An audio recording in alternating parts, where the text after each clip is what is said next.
Welcome all of you to Artsplore. In today's video, I'll show you how to paint some flower petals.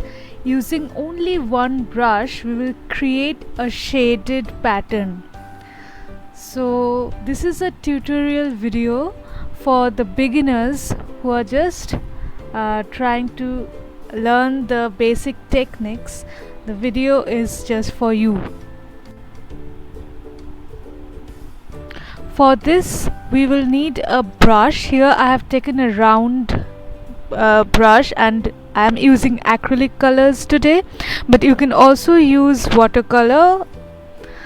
The technique will be same. So I have loaded the brush with the color. Here I have chosen yellow. Just remember, whichever color combination you're using, you have to load the brush with the lighter shade and then add the darker shade to the tip of the brush. So that's all you need to remember, and just stroking the brush on paper you can create these shaded patterns like I'm doing in this page,